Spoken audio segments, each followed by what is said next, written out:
Hey everyone, and welcome to our new episode of the Curistical podcast. Today we're happy to have Angelo Robles, a leading expert in the family office industry. Angela is a founder and CEO at CFO Continuity and Family Office Masterclass. He has extensive experience and has transformed family offices for some of the most successful families in the world, helping them to create and maintain dynamic and engaging family offices on a generational level. Angela also founded the Family Office Association, the leading family office training and consulting organization, which he shares in his podcasts, publications, and workshops. I really look forward to our conversation. We're going to start. Welcome to the show, Angela. It's my pleasure, Alex. Thank you for inviting me on.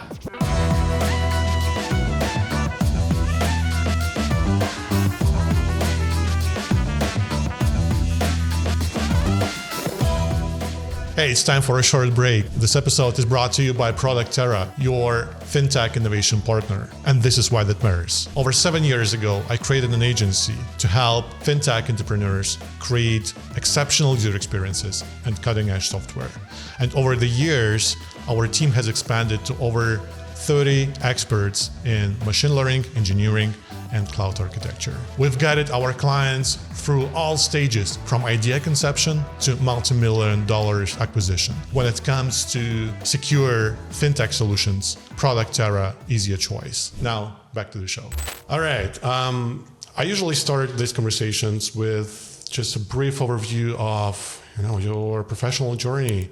Can you share the journey that led you to establishing the Family Office Association and later SFO Continuity and Family Office Masterclass? Maybe you can share what inspired you to focus on specifically family offices and how your vision has evolved over the years. Of course, I founded Family Office Association coming up, technically on really close to 20 years. It's been a long time.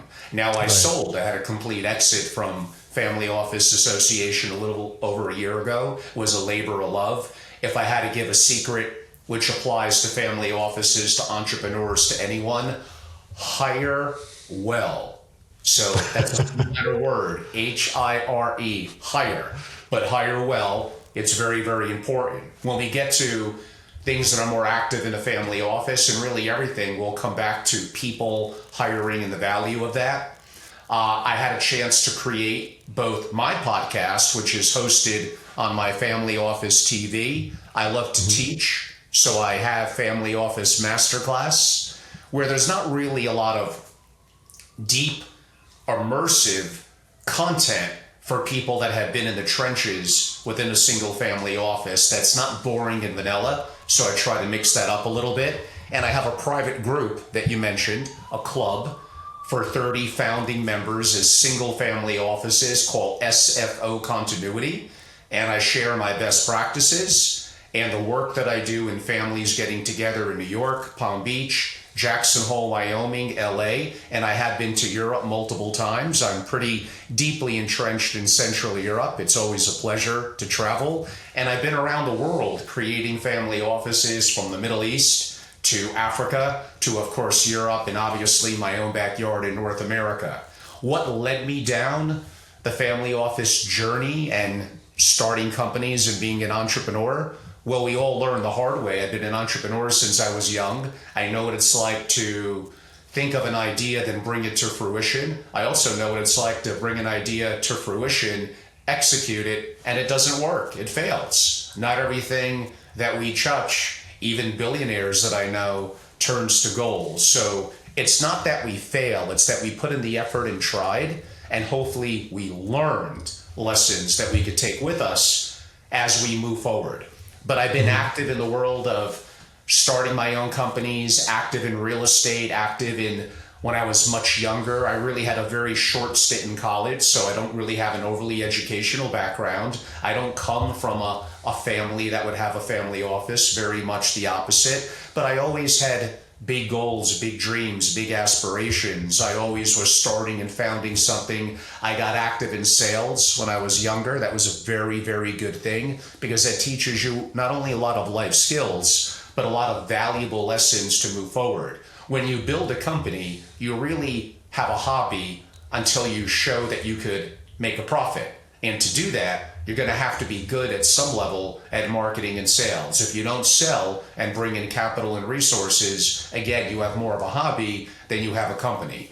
But if I count my years from real estate to broadly insurance, investing, the banking industry, wow, I guess I'm giving away my age. I'd probably go back to about 30 or so years.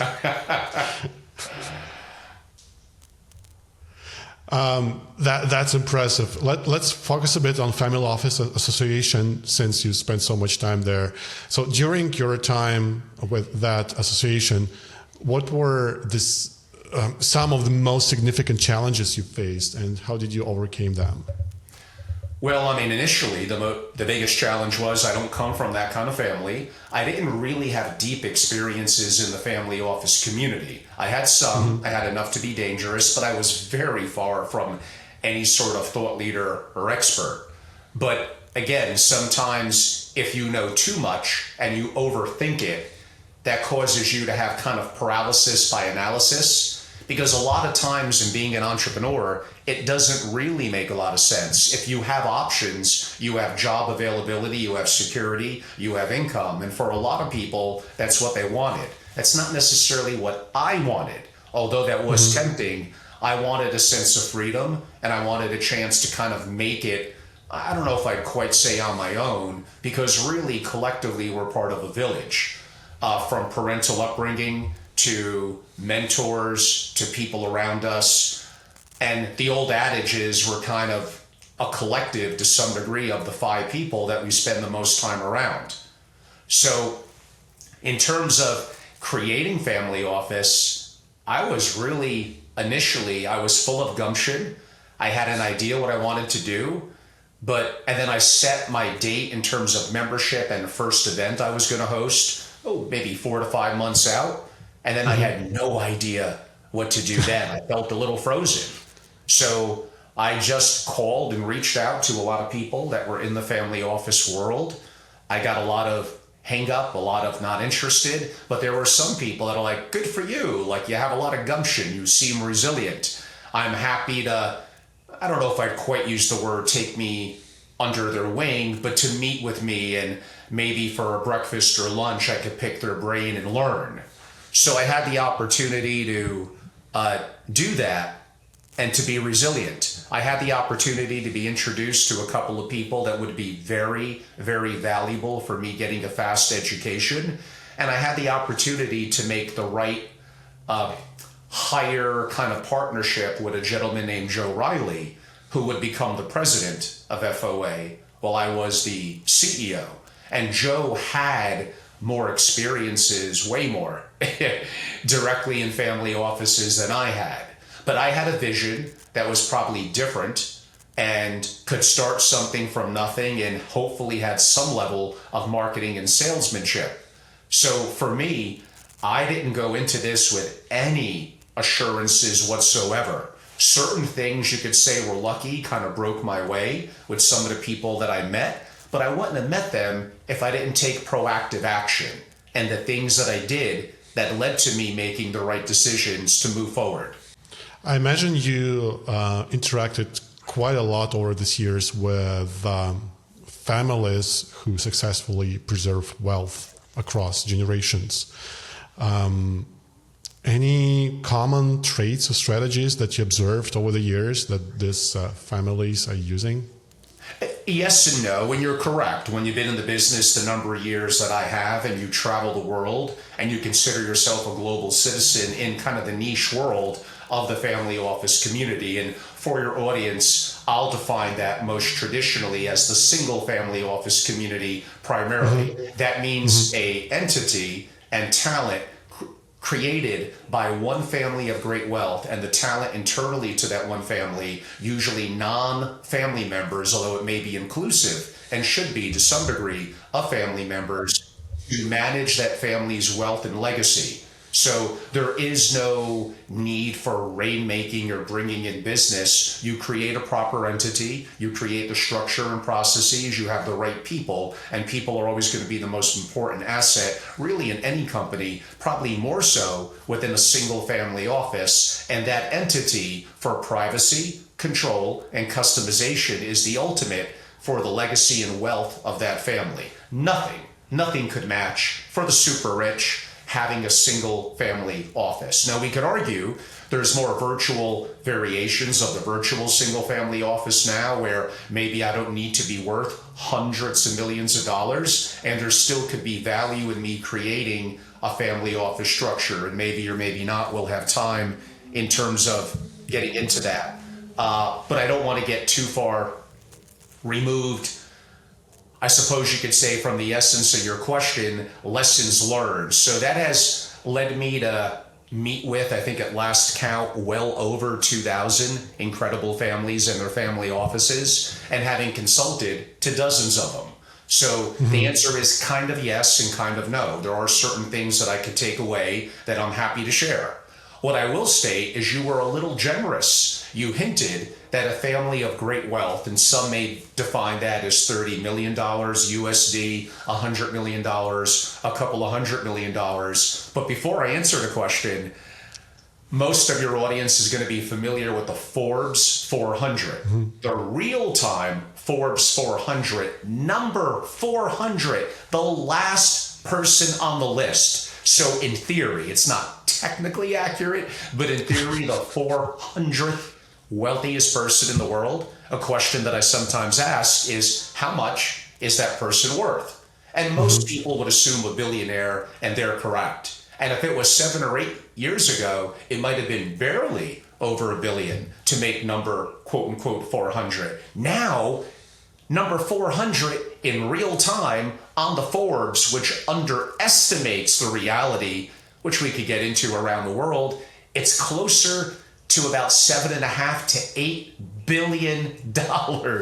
It's an incredibly large number. Now, we could argue there's been a bifurcation of the super, super rich and all others. There's a lack of a middle class. There's challenges that could be more societal and geopolitical, and happy to get into those subjects. Those are subjects that I do enjoy, and they are challenging and are issues that need to be addressed. But now to your question.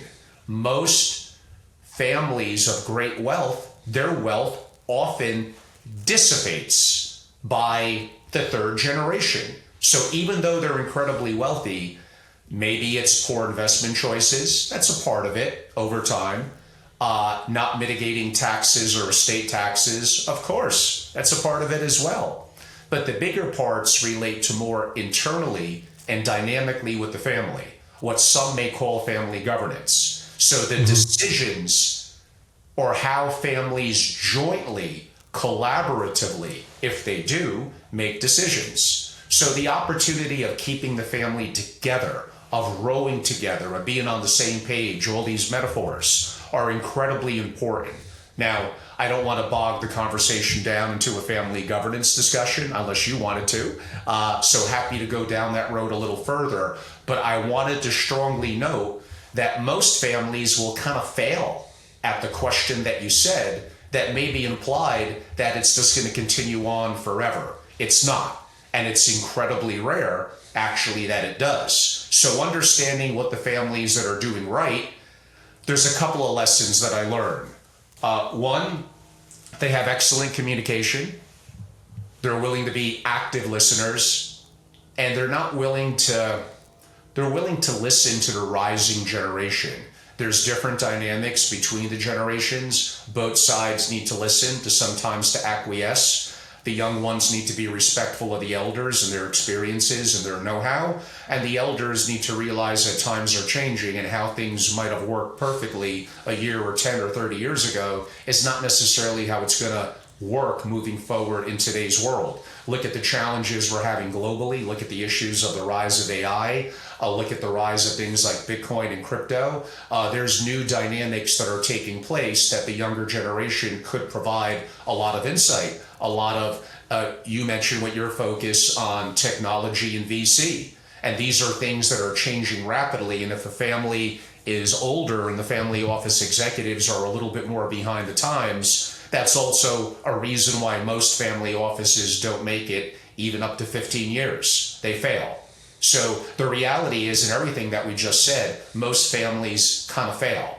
That's the reason why my membership club is called SFO, which stands for Single Family Office Continuity, because continuity is deeper than legacy.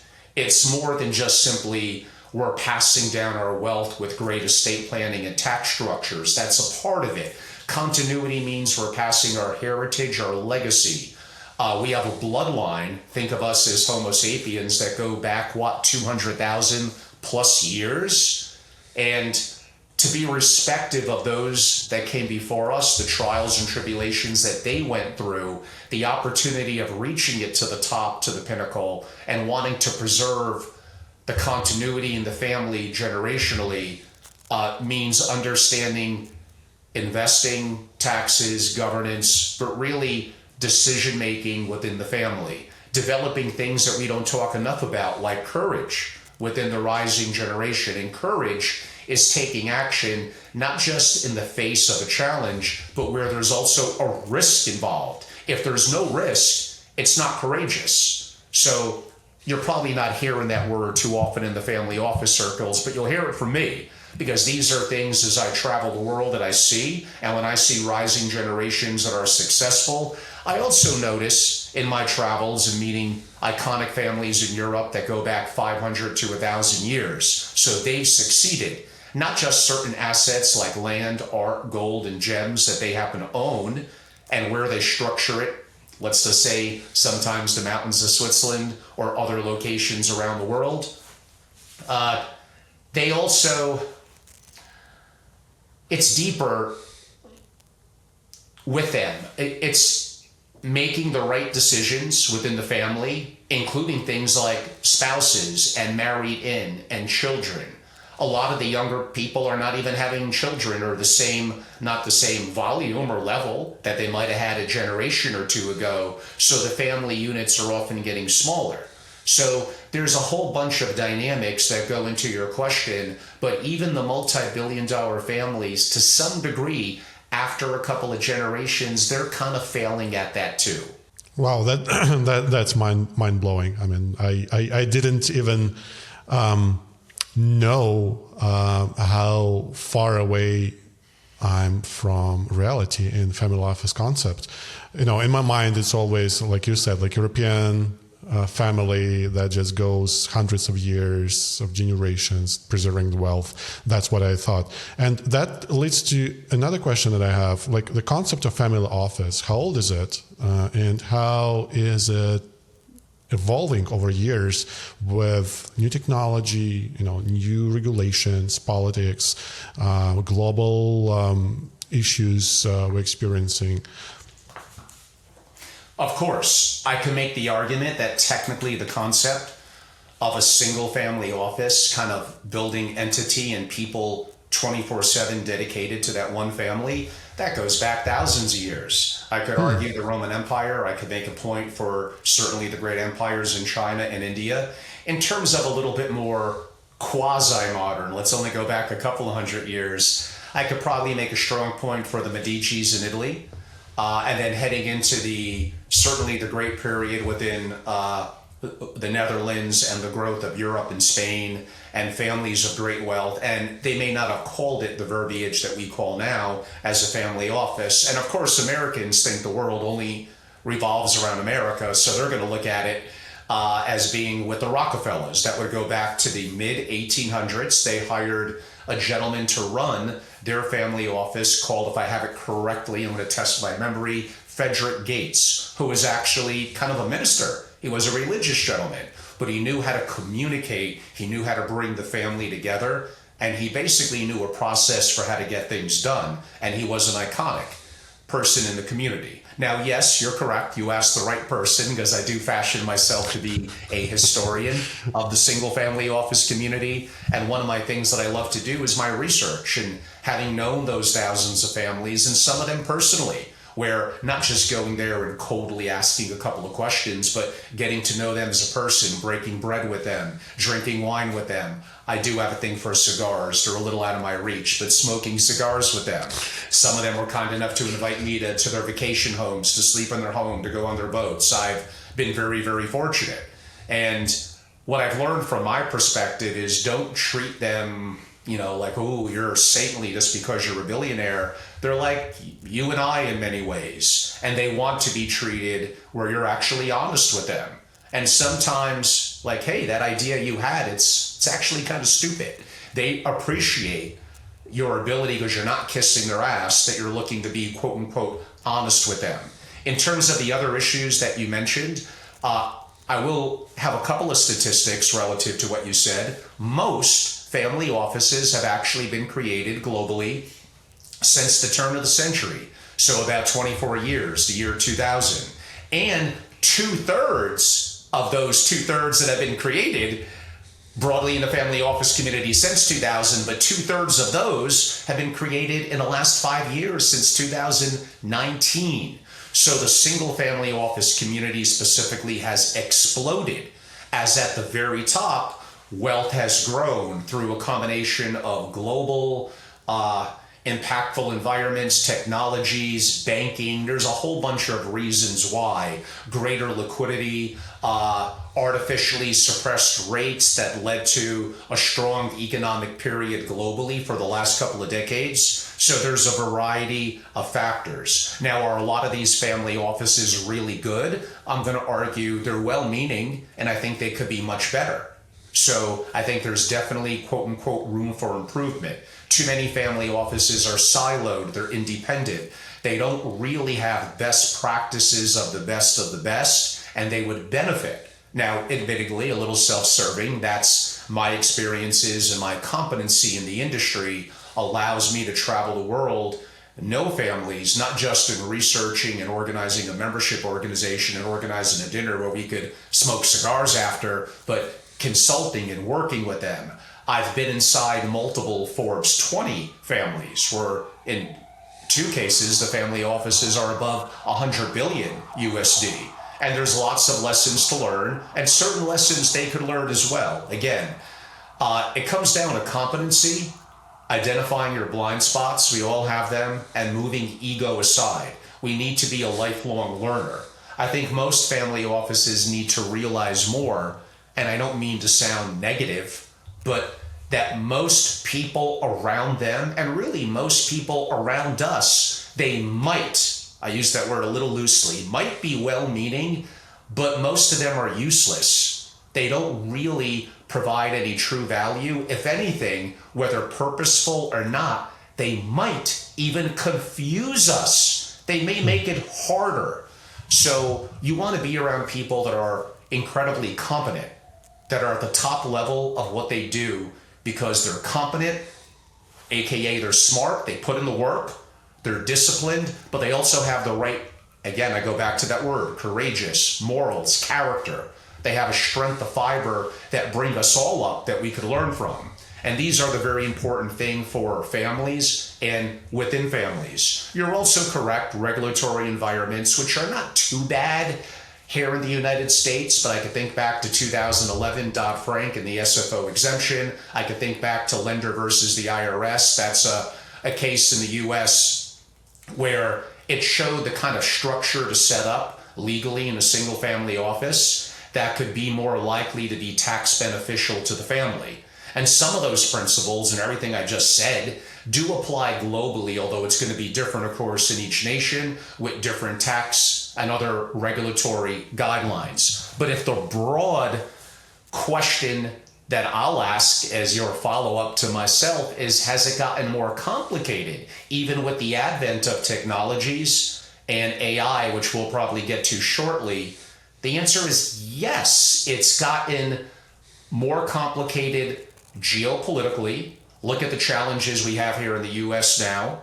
Look at the issues, including a massive deficit. Look at the issues going on with multiple wars around the world, and potentially the lack of our freedoms being more and more taken away from us. So there's lots of things that could go wrong. If I want to use European history, I could look back to the English Reformation. I could look back to the French Revolution, the Russian Revolution in Nazi Germany, and I could ask the question, what happened to a lot of the super rich? A lot of them were eliminated. I'm not going to say all of them, a lot of them.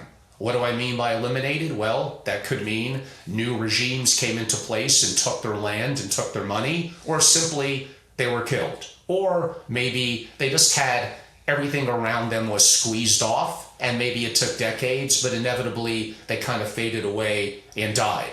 So there's no assurance that just because you're successful or have resources today, that it's going to stay that way tomorrow. In theory, a family office looks around corners, is a little bit of a futurist, has an opportunity to really be dedicated to that word I said earlier, continuity in the family, which is way deeper than just simply legacy or passing on wealth. That's way too simplistic, and there's lots that could go wrong there. Before I go to technology aspect, because I'm so curious about the technology side, but so SFO continuity and family office masterclasses. This is a current venture, right? How Sure. How do you tailor the services to meet the needs of these families that evolving and they become richer over the years? They facing more challenges that we just talked about. What kind of services you offer to them in your current venture? Sure. And again, I want to be educational to your audience. I don't want to make it about me. To help your audience, which is newer to me, I started by giving some context to my background so that I could help to frame our discussion and hopefully make it more interactive and have it make more sense for your audience. But I definitely don't want to make it simply about me. But I do love to teach. So I said earlier that the single family office and broadly the family office industry is kind of opaque. People don't really know about it. So related to your question, as it builds up in terms of the answer, is how many single family offices are there? Because I just said 2/3 have been created since 2000, and 2/3 of that 2/3 really in the last 5 years. The reality is no one has an exact number, but it's deemed to be that it might have been 5,000 to 7,000 15, 20 years ago. It's probably closer to 12,000 to 14,000, if not even a little more now. So the industry is growing. How many collective assets would that mean on a true family office? There's different numbers. I can make a hell of an argument for probably 10 trillion plus. It's a big number.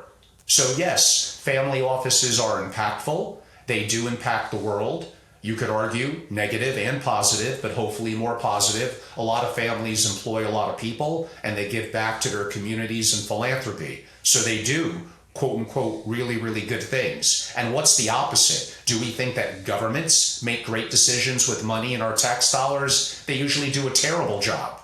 So I don't know if there is one great solution, but I know redistributing the wealth to the government, to me, and maybe I'm wearing my American libertarian freedom, my flag waving on my sleeve a little bit, but I think that we make better decisions as individuals as opposed to too many regulatory and government controls. But yes, of course, we need to be in check and quote unquote do the right thing, preferably on our own accord and providing value back to our community, society, and globally.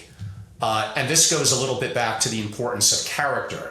So when the super rich are raising their children, the number one thing that they could really impart is a sense of moral obligation and character. They want their kids to make the right decisions and do the right things. And to do that, you can't outsource that to someone. You as a parent or as a collectively as a family, a grandparent need to be involved in forcing good behavior and punishing bad behavior. Discipline. Like in today's world, I guess we just don't talk about that enough. But nonetheless, in terms of, that was partially kind of an answer to your question. So I teach because there's not much out there on single family offices about how to make them great, which is why one of my master classes is titled How to Create or Reimagine into a Top 1% Family Office. That's 24/7 available from my website as a digital download. Of course, it's not free, but it's nominal in terms of what I charge for it. Then I would say about a third of those families will reach out to me and look to consider how I could customize something more specifically and work with them on more of a consultative relationship. SFO Continuity is my private club that is more dedicated to sharing connections with me, my best practices, my intellectual work that I output on what makes the family office great from my travels, my competency, and my experiences, and then bringing together those member families around the world, including in Europe, including in Asia, in Africa, technically, in North America, and coming together face to face. Zoom is great. StreamYard, all these digital platforms, they're awesome. I love them too.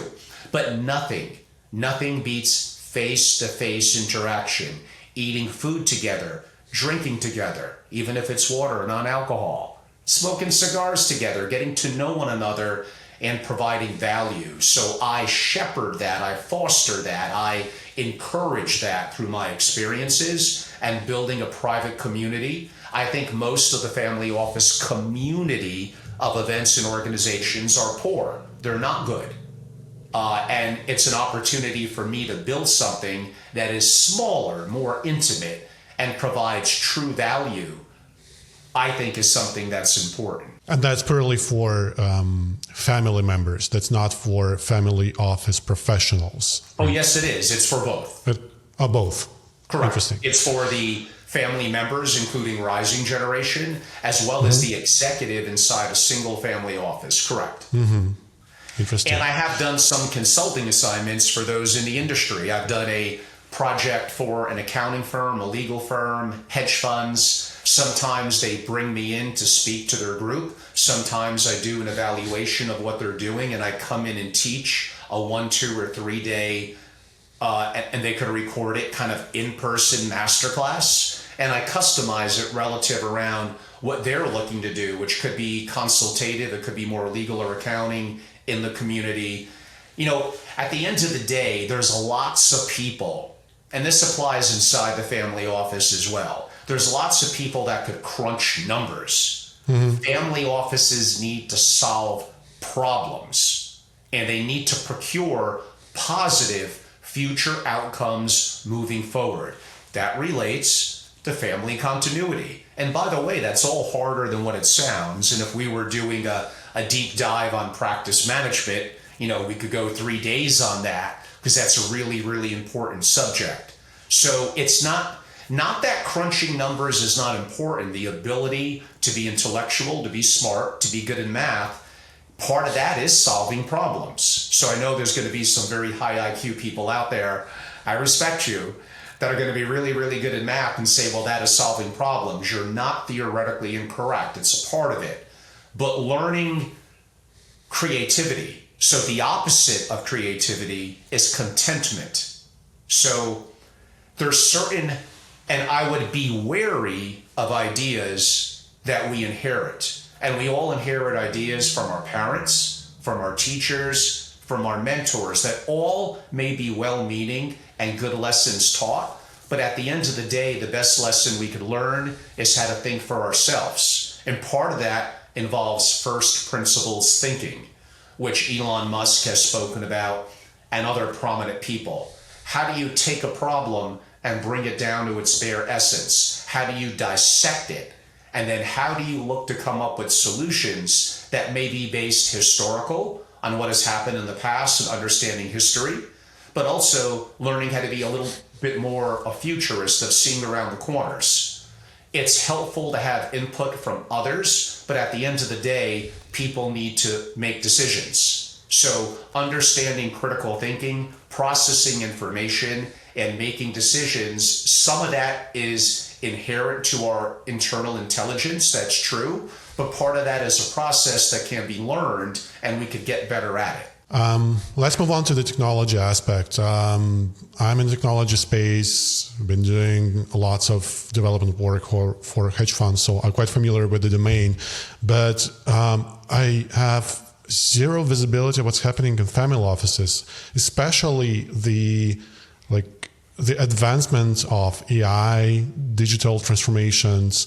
From your experience, what are the ways these technologies help improve, facilitate operations and capabilities of family offices? It's gotten much, much better since COVID, but we all know that kind of spurred a little bit of a technological revolution. You also have the advent of greater computing horsepower, of chips. There's a bunch of dynamics that kind of came together to make now somewhat, I guess you could say, a renaissance from a technological perspective. Most family offices are a little older and a little antiquated, and they need to get better, and they could. So these are very, very important. Like I said earlier, the three big factors to me by far are people, number one, processes, which include systems, number two, and technology, I could argue, number three, but now that AI is getting so much better, maybe that moves up to number two.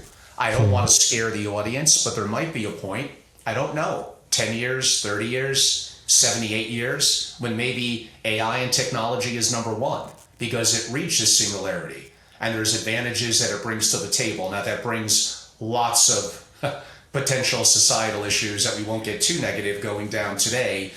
But on the topic of AI, I'll leave your audience with a couple of different things, and then I'll dive more specifically into actual certain solutions in the family office world. You absolutely have to understand AI. It is changing rapidly. It will never be weaker than this very second that you happen to be hearing or watching this interview. It's getting better every second, not in 1 or 10 year increments. It is exponential as that's growing. The CEO of Google, one of the largest companies on earth, Sundar, stated he thinks it will be more impactful than fire and electricity. And I believe it was Elon that stated it may be 800x, not 800%, 800 times more powerful in 2 years than it is right now. So there's going to be lots of opportunity for entrepreneurs, for existing family offices, from internal operations to investing opportunity, for the rising generation that's going to be more intuitive, if that's the right word, their comfort around technology and how dynamics are changing. And this is, again, where elders and the rising generation need to be collaborative as opposed to being separate and working independently. And they're both to blame for that. So there's lots of things that could be improved. But technology now, broadly speaking, and parts of it are enacting more and more AI, are very important. So there's programs that help families with estate planning. At least in the US, companies like Vanilla. There's programs that organize a sense of structure in the family, like Leaf Planner. There's household management programs like Nine. Aggregation and reporting of investment assets is very, very important. I want to know what I own. I want to know what its value is, at least believed to be as best at the current moment, what my tax obligation would be in terms of, did we buy this share and when, did we hold it long enough, or if we sell it, it's a long-term capital gain. Making decisions in the dark, including on mitigating risk, is very, very hard if you don't have the right information at your fingertips. So there's programs like Adapar, like Eaton, like SS&C, like Citco, like FundCount, PCR, Coalition AI, Rocket Solutions, who's definitely up and coming, Asset Vantage, and others. The more that enter the space, the more that incorporate higher level technology and AI, the more competitive it gets, the more opportunities it's for families to get the right, or family office, the right program for them. And broadly speaking, it's driving pricing down as competition does as well. Because I'm a big advocate of practice management, it's important to know what your employees are doing, where if they're assigned a goal, what did they accomplish today or this week? And is that being tracked and monitored? Not to be overly top down and heavy handed, but we have a job to do. We're being paid. And it's up to the C-level executive, the family, the chairman, the president, whatever you want to call it, or collectively, to be held and accountable. And for those below them that have specific tasks. So the opportunity of using task management or some call project management software and having them input every day so we know progress on a specific goal. So technology is very, very important. We know about ChatGPT. We know that's getting exponentially way, way more powerful. And these are all putting additional fingertips or additional horsepower, additional resources at the fingertips of the family and the family office. But that's only going to work if they know how to use it. So it's important that they integrate technology, that they understand AI. And one of the master classes I'll be outputting later this year, that will probably be about a 4 to 5 hour program, is going to be on family office technologies and AI, because it's one of the most common requests that I get, inquiries that I get from members, and kind of consultative requests, or at least often built in, that's important for the success of the family office. Well, the question is where all of this is going. Like, let's look in the future, I don't know, 10 years from now. What kind of trends do you see as main influencers that will shape the industry, shape the whole phenomena of single family office? I mean, 10 years from now, we don't even exactly know what the world's going to look like. Yeah, that's a long span. we are going through wars now that have potential to escalate, potentially to get nuclear. What happens in the world as we know it? I think it was one of our generals here in the U.S., it might have been who would become our president, Dwight Eisenhower. He was asked, what will World War III look like? And he said, I don't know, but I do know that World War IV will be sticks and stones, meaning World War III, truly World War III, could be so devastating, it could effectively wipe out life to a degree as we know it. And then we're starting again, like it was thousands of years ago, from scratch, is what he meant. So we have a lot of issues geopolitically in society. We have a lot of bifurcation among elders and Gen Z and rising generation, around political parties, around countries, nations. We have a lot of problems and they need to be addressed. And these are bigger picture issues than me, pontificating as an amateur here in something like a podcast. But in terms of from the family office side, that does relate. I'm going to go back to it again. There's a reason why I called it SFO continuity, because it means more than legacy. It means carrying on a dynastic approach to the family generation after generation. I would be weary of big governments. I would be weary even to some degree of big tech, even though, again, we're talking about technology and AI. When I meet with the Habsburgs in Europe and all these older families in Switzerland, in Germany, in the UK, in Austria, when I travel there, and even in the Middle East, they still talk about things like land, like art, like gems, like gold, and maybe in today's world I'll add in Bitcoin. So the world is changing. Maybe you want to have more assets with less counterparty risk. Maybe there's things that could go wrong in public securities and banking. Maybe there's government debts that could collapse. We have grave challenges, and a family office must always be abreast on the issues of mitigating risk, yet also seeking opportunity. And sometimes that's a difficult task. But again, building the right board, having the right consultant and people to work with the family and or the family office, because they are a little siloed. And we all have blind spots and ego and things that get in the way. We need to work on that. So don't think that we could do it all independently. It's effectively impossible. So the opportunity of being collaborative, of working together, of bringing fresh ideas into the family office is all going to be important. Assuming we don't have that nuclear Armageddon, what could 10 years as well down the road look like? And again, there's issues with younger people having less and less children. So that's going to be an issue relative to legacy and continuity. And often wealthy families have even less children. So this goes to another challenge that we're going to have globally with inevitably in a couple of decades with a declining population that sometimes is difficult to turn once that tide gets going, so to speak. So that's going to be very, very important. What I maybe could say about AI that I haven't said already, there may be two kinds of family offices in 10 years. Those that are using AI and those that are no longer around. It may be that stark.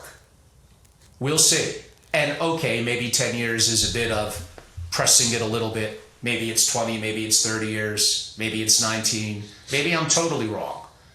But to think that's something that could be more impactful, like the CEO of Google said, than fire and water, that you're not really understanding it now, the good and the bad, and potentially looking at opportunity, it's like, to me, that would be a foolish decision. I know there's not enough hours in the day. I know we're all stressed out and busy. And also, we didn't even talk about, which relates to technology and AI, things like cyber security, deep fakes, all these incredible avatars that are being developed that are fooling big companies and people, and a family of great wealth and resources and their family office. You are a sitting target. And often because your technology and your ability to mitigate those risks are poor. And those of you that think it's okay, it's not. I've been in your family offices before, and I've seen what incredible cybersecurity and security measures and family continuity looks like at the highest level. The damages that cyber attack, that deep fakes, that the advent of greater horsepower in AI, and that really smart bad people could bring upon you, your reputation, your rising generation in your family office, you don't want to know the truth because it's really, really bad. And these are things that are going to be happening more and more to the super rich that they need to address. And again, their current solutions, for the most part, 95% of the time, at the highest levels of risk that they may face, are absolutely going to collapse and fail.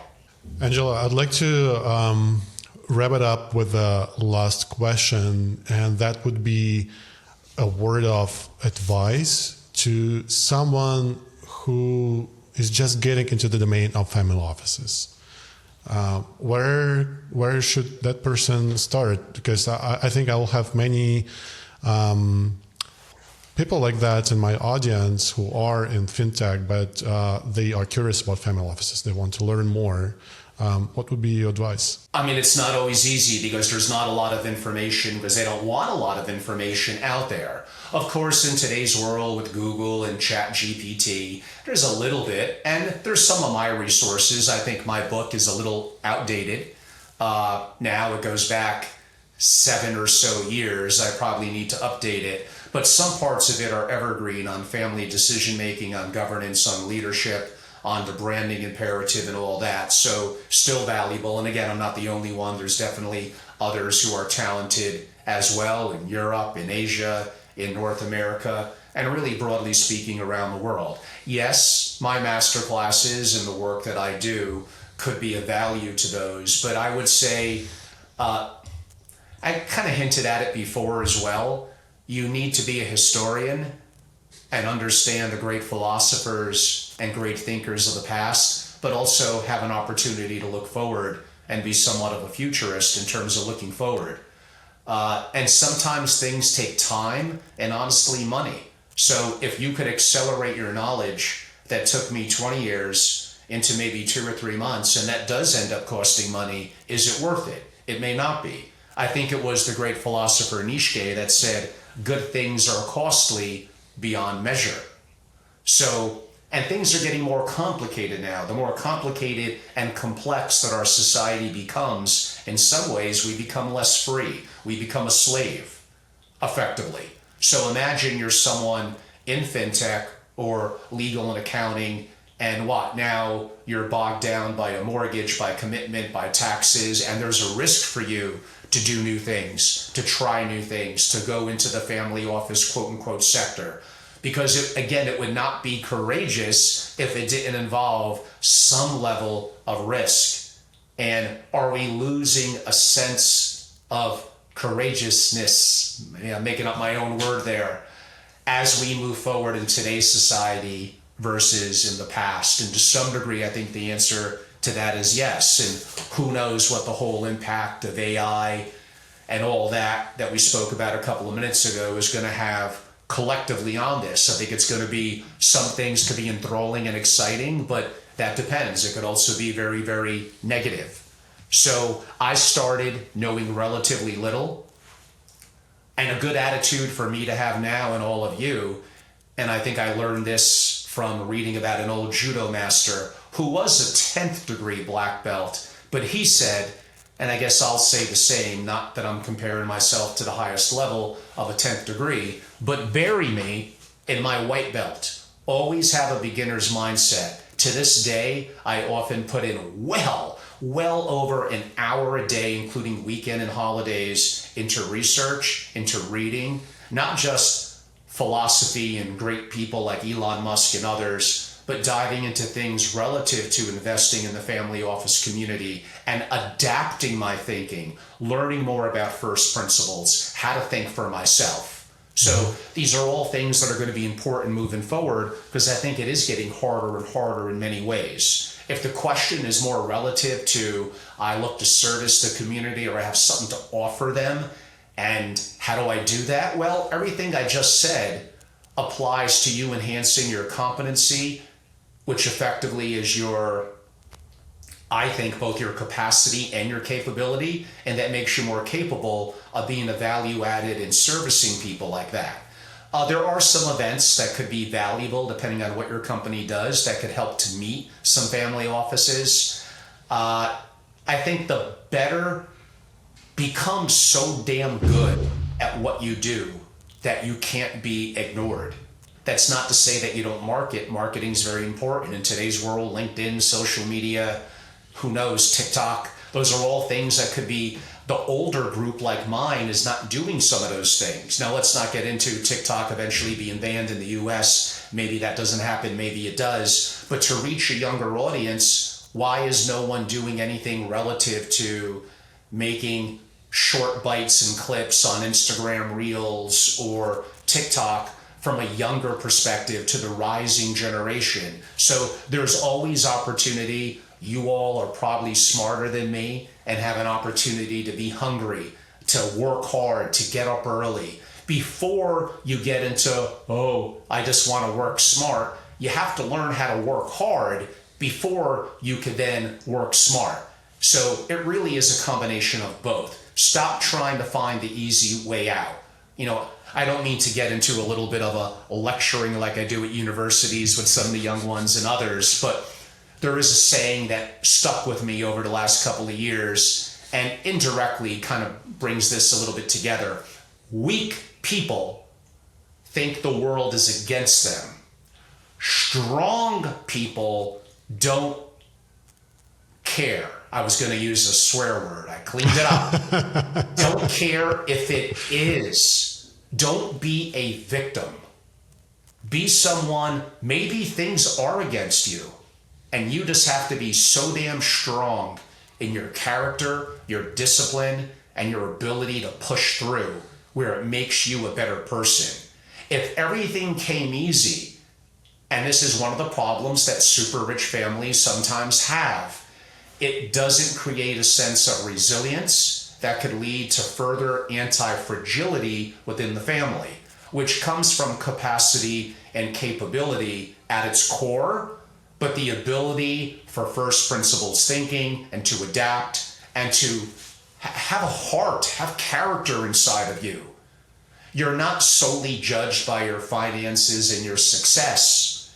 It really is your impact that you're going to make on the world. Although admittingly, money is one way that we keep score, and money is one way that we could argue gives us a sense of freedoms to be able to be our own boss and to make certain decisions. For those of us that are courageous, to take that leap and to move forward. I wish I had easy answers and do this and you'll become an expert in the family office world, or you'll meet 30 family offices to get them to be an LP. If that's what your goal is, there's nothing that is that easy. You have to do all the work that leads into that, and even then, nothing is assured. Thank you. That's inspiring, and straight to the point, and that's the truth of the life from my personal experience as well. Angela, thank you very much for being the guest. It's been great, and I enjoyed a lot the conversation. Well, Alex, you did a great job. I learned so much from your questions as someone who does interviews myself. And you could, if you go to my website, angelorobles.com, my Masterclass, my private club, my consultancy, it's all on there. That's angelorobles.com. I actually even have a family office TV tab that shares some of my latest interviews, which are often long form that I've done. You all could look me up on LinkedIn, subscribe, I'll follow you back. And I have 2 YouTube platforms, at Family Office and Family Office TV. I look forward to hearing from your audience. I'm here to be a friend and a resource. And if it means business, then great. You all know how to reach out to me. And again, Alex, I appreciate your time and your great questions. Thank you. Thank you. We'll put all the links in the description of the video on YouTube. And for the audience, thank you very much for watching till the end. Don't forget to subscribe and like the video, and see you next time. Pleasure. Thank you.